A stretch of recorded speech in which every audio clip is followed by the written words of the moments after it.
Hello, everyone. I am Liam, and today I want to share a story that resonates deeply with me and illustrates the profound impact of expertise, integrity, and the human spirit in the face of adversity. My longtime friend, Arthur, stands at the center of this tale, a man who has devoted his life to a unique and intricate craft.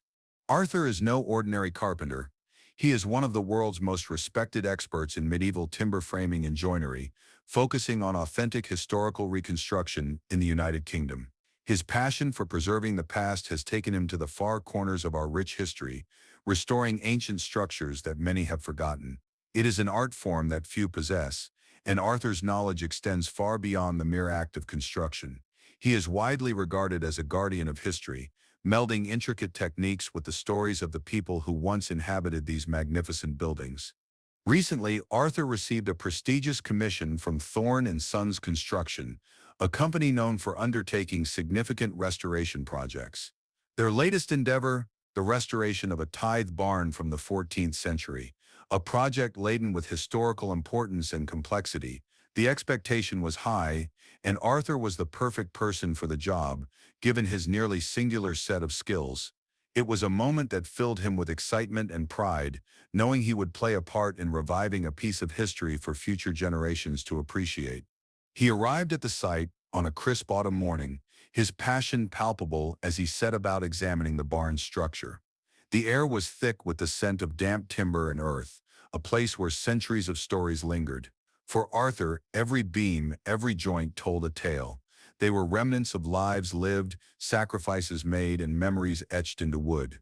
It was not just about restoration, but about bringing dignity to the past. However, as the project progressed, we were met with a shift that would change everything. The situation escalated dramatically with the arrival of Julian Thorne, the newly inherited owner of Thorne and Sons Construction. Julian was everything Arthur was not: brash, demanding, and dismissive of the skilled craftsmanship that Arthur embodied. Having recently come into the business, Julian held a preconceived notion of authority without understanding of or respect for the historical significance of the work being undertaken. His entrance into the project was as loud as it was disruptive. From the very beginning, it was evident that Julian wanted to control the narrative. His on-site demeanor radiated arrogance framed by ignorance. He approached Arthur with a sense of entitlement, expecting compliance without regard for Arthur's expertise or the delicate nature of the task at hand. It became painfully clear that Julian viewed Arthur not as a pivotal consultant, but merely as expendable labor, a misguided attitude detrimental to the project and disrespectful to the mastery that Arthur represented. What transpired next was astonishing. I want to emphasize how much trust I had in Arthur's professionalism. While it would be easy to crumble under the pressure of Julian's arrogance, Arthur stood firm. He calmly reiterated the boundaries of his contractual agreement, making it clear that his responsibilities lay specifically within the realm of specialized timber work and not general site maintenance. Such clarity came from years of experience. He understood the importance of maintaining professionalism even in the face of provocation. But it was met with fury.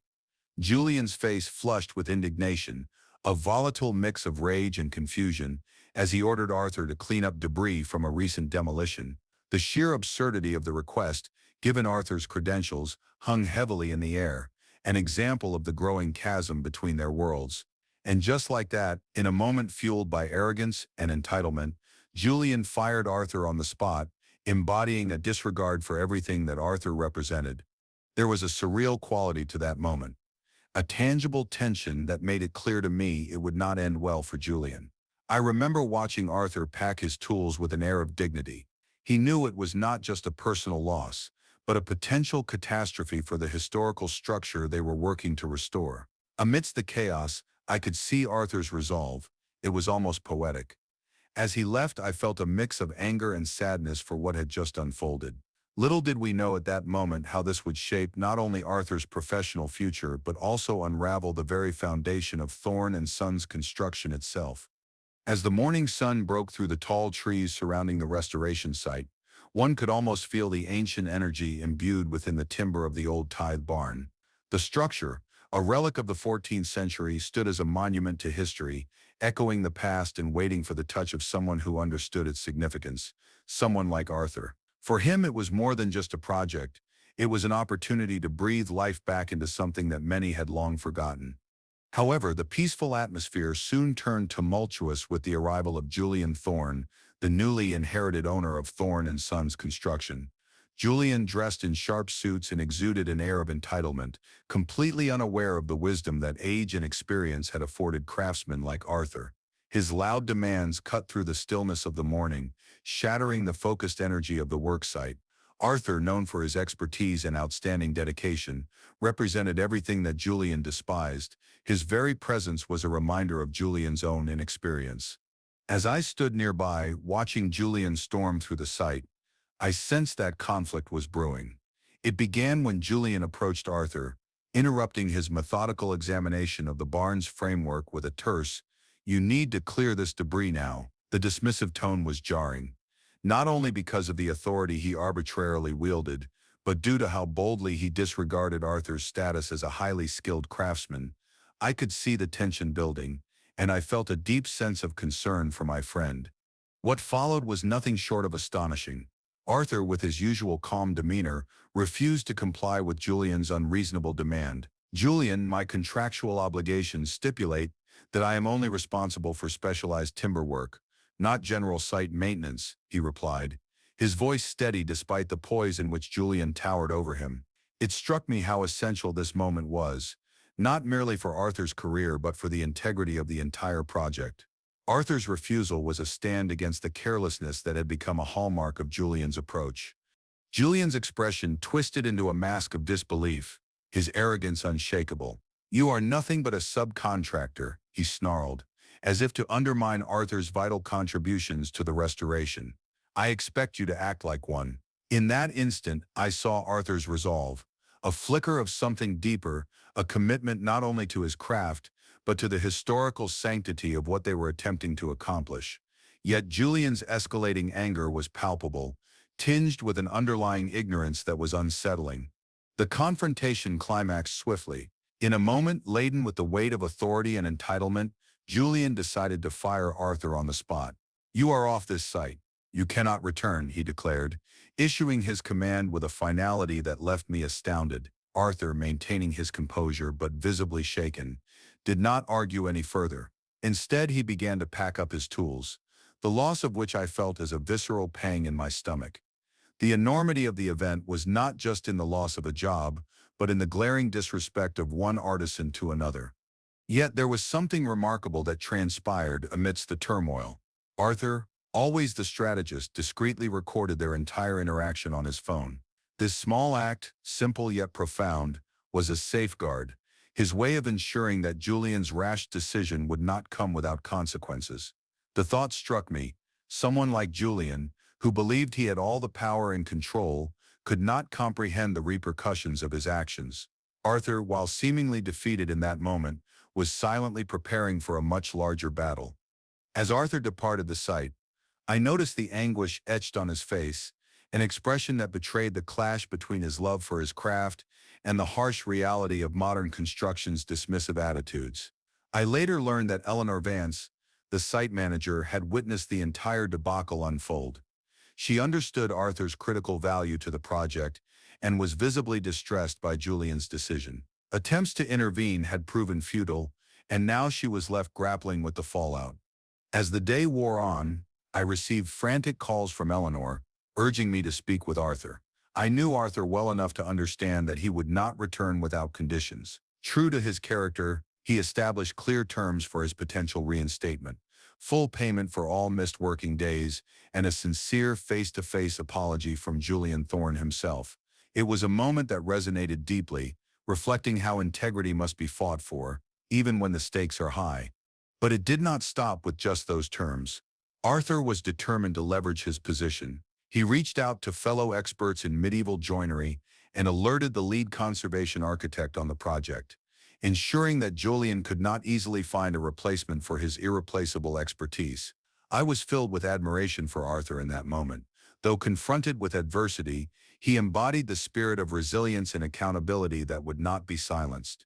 Meanwhile, Julian, clueless to the intricacies of the situation he had initiated, began to issue legal threats regarding a breach of contract, completely misunderstanding the repercussions of his own impulsivity. Arthur, unfazed, turned the tide back on Julian, demanding upfront payment for the remaining contract value, along with stringent deadlines for the project's completion. Julian Thorne, possessing an inflated sense of invulnerability, had immersed himself in a web of deceit, arrogance, and ignorance that would soon find its way back to him. Little did he know, Arthur's steadfast dedication to his craft and his commitment to ethical accountability were forces that would soon unravel the shiny facade of Thorne and Sons construction and expose the danger lurking beneath its surface.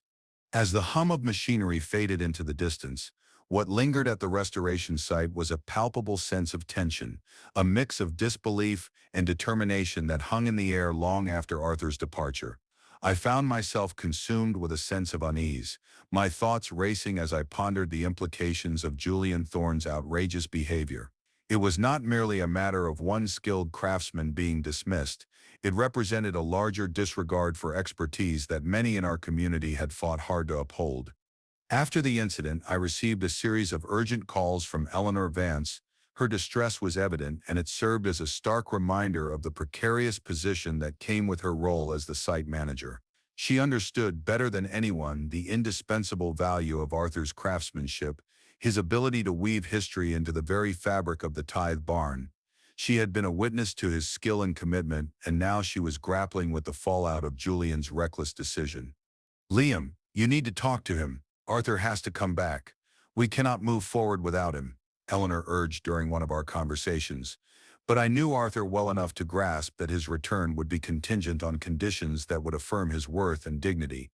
His principles would not allow him to step back onto that site without a clear acknowledgement of the mistake Julian had made. True to my expectations, Arthur had indeed taken a firm stand. In the aftermath of the confrontation, he meticulously outlined the terms he required for any potential reinstatement. "Eleanor, I will not go back unless I receive full payment for all working days missed and a genuine face-to-face apology from Julian," he stated bluntly. Hearing this made me swell with admiration. Here was a man who, even when faced with an unjust termination, refused to compromise on his values.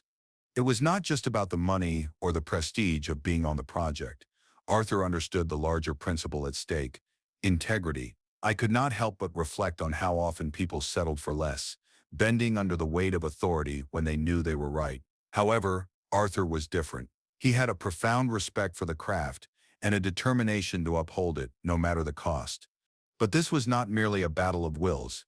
It was a strategic maneuver on Arthur's part. He recognized that in the niche world of medieval timber framing, trust and camaraderie were invaluable. He proactively reached out to fellow specialists in the field, alerting them to Julian's dismissal of his work. By sharing his experience, Arthur was building a protective wall of support, ensuring that Julian could not easily find a like-for-like replacement. It was a shrewd and calculated move, the kind only someone highly experienced and deeply knowledgeable in his craft would execute. "I have alerted the lead conservation architect about the situation," Arthur explained to me during a later call, his voice steady but charged with purpose. "I want them to be aware of how crucial my role is, and that I am not easily replaceable.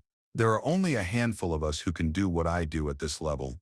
Meanwhile, Julian, in his arrogance, remained blissfully ignorant of the consequences he had unleashed upon his company. Legal threats began to surface, and he fired off a barrage of emails, attempting to intimidate Arthur into submission for what he perceived as a breach of contract. Unbeknownst to Julian, Arthur had been one step ahead all along. He had recorded their confrontation, a digital testament to the wrongful termination that now could not just be brushed aside. At this stage, Arthur shifted the narrative. He turned Julian's threats into leverage, demanding upfront payment for the entirety of the remaining contract value, along with a strict deadline for when the work needed to be completed. "If Julian thinks he can simply abandon ethical standards and act without consequence, he is sorely mistaken," Arthur stated. Every action Julian took was reinforcing Arthur's position. While Julian foolishly believed he held all the power, Arthur was aligning the pieces on the board in his favor, showcasing his knowledge of the heritage restoration game. The awakening was gradual, but unavoidable. Julian was beginning to realize that the casual dismissal of a true craftsman came with significant ramifications.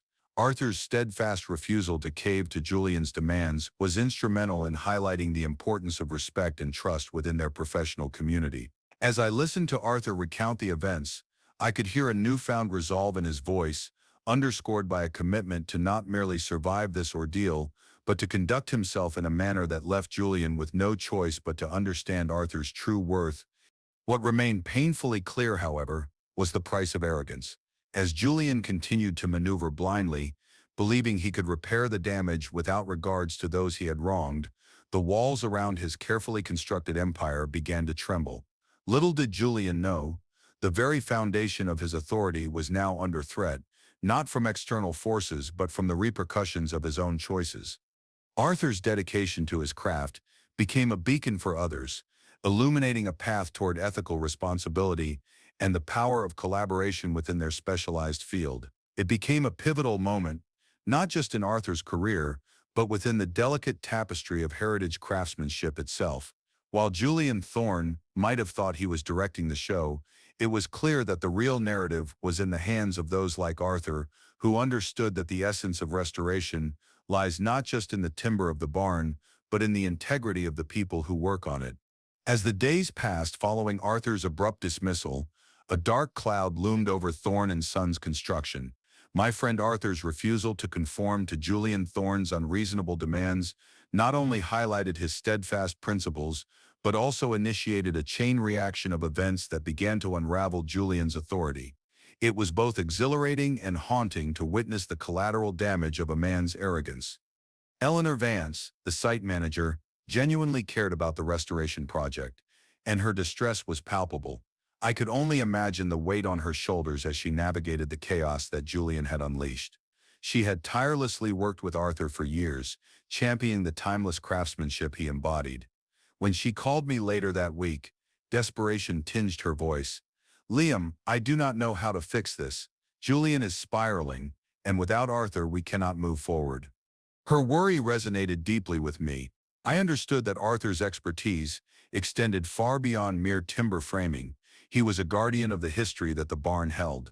I had seen firsthand how he elevated the craft to an art form. Even in our casual conversations, he often conveyed his passion for preserving history through his careful hands, each join painstakingly executed to mirror eras long past. Calmly, Arthur laid out his terms for a potential return, asserting his right to full compensation for each working day lost and expressing the necessity for a sincere face-to-face apology from Julian. "Eleanor," he conveyed during one of our discussions, "I must uphold my values. My work is a testament to centuries of tradition, and I will not allow it to be disrespected." I admired his courage and unwavering commitment to his craft. Yet, while Julian may have underestimated Arthur's value, he was about to face the repercussions of his actions. Surrounded by a maelstrom of tension, Arthur decided to fortify his position. He reached out to other medieval timber specialists and key players within the conservation architect community, ensuring that they were informed of Julian's reckless behavior. Arthur's strategic outreach was not just a defensive measure, it was a preemptive strike to safeguard the integrity of the project. On the other side of the line, Julian's bluster had begun to falter.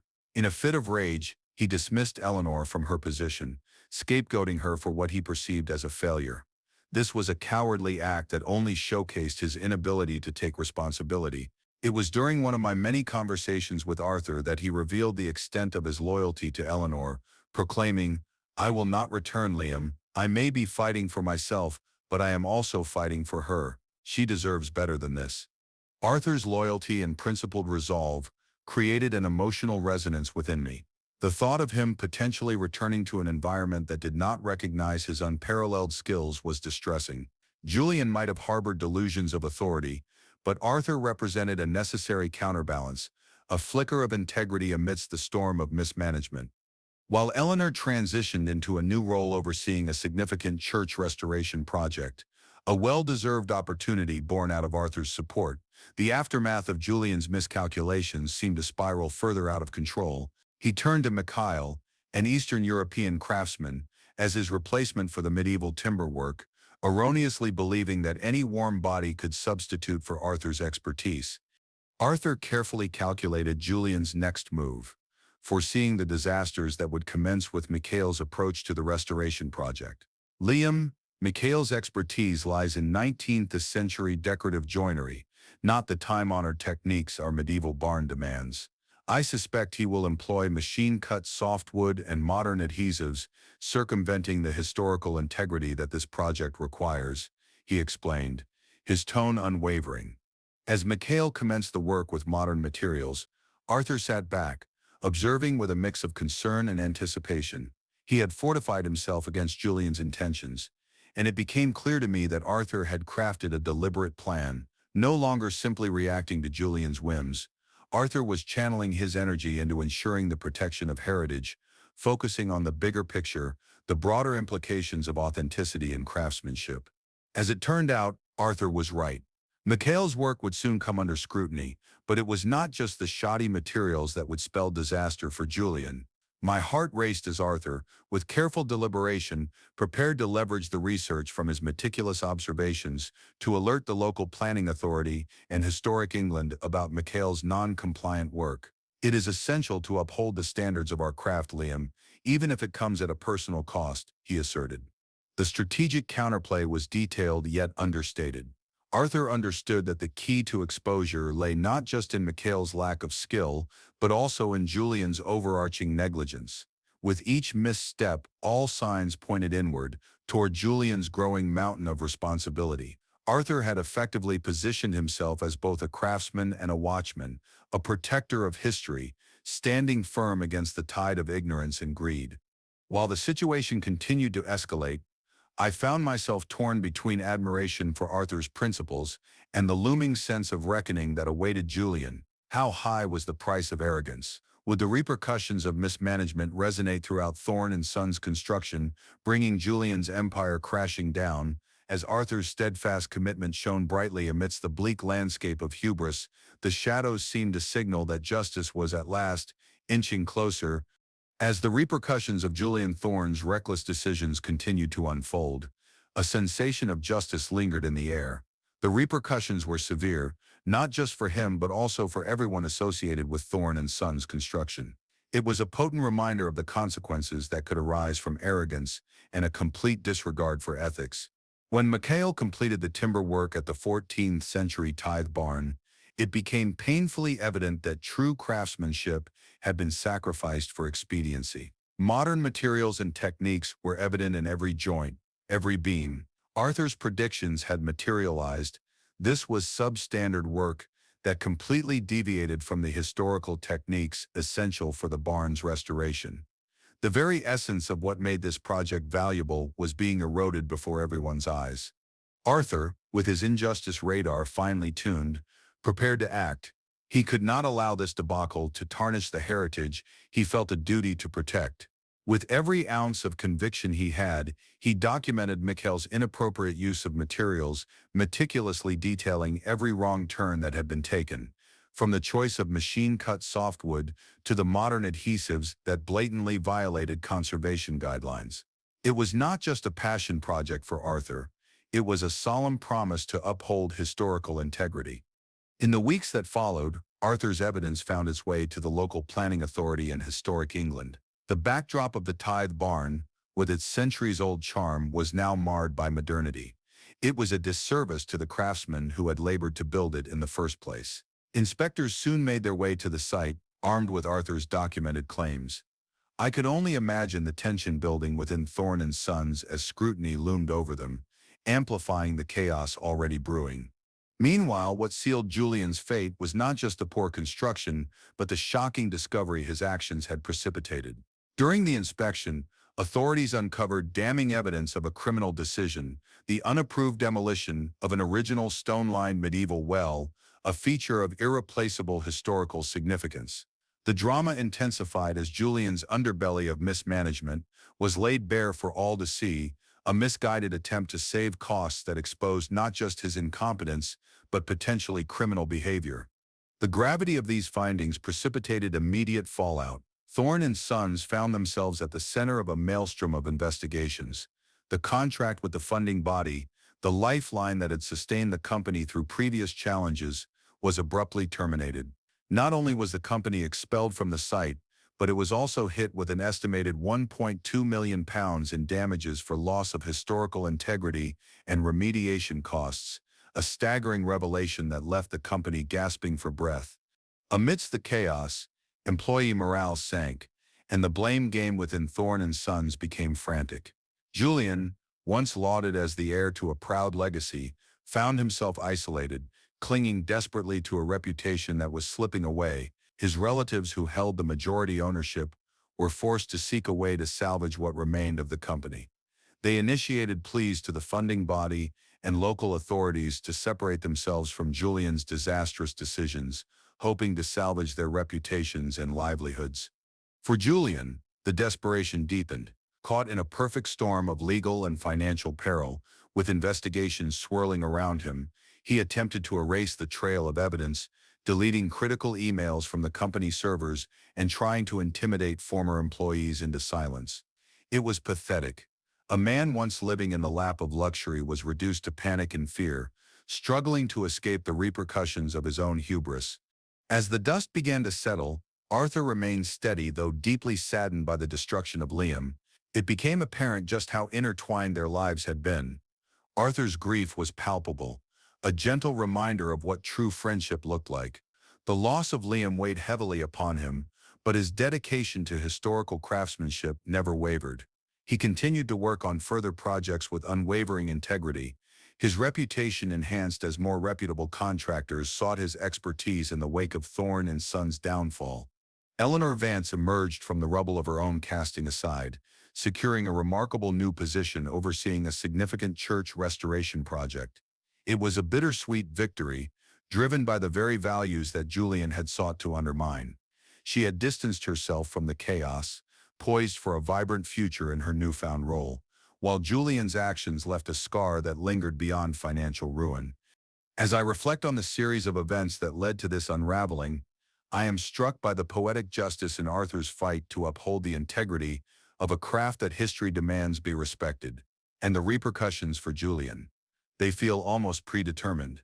He has become a cautionary tale of the absolute worst a leader could be, a stark reminder that power and entitlement can corrupt, but ultimately, they usher in a reckoning that cannot be avoided. Thank you for joining me on this emotional journey through the world of craftsmanship, power, and the ramifications of poor choices. If you enjoyed this story, please give it a thumbs up, share it with someone who needs to hear it, and do not forget to subscribe for more content. Consider leaving a comment below about what you think the real lesson is here. Until next time, let us honor the artisans of the past and the integrity of true craftsmanship. Your story matters. Stay inspired, and I will see you in the next video.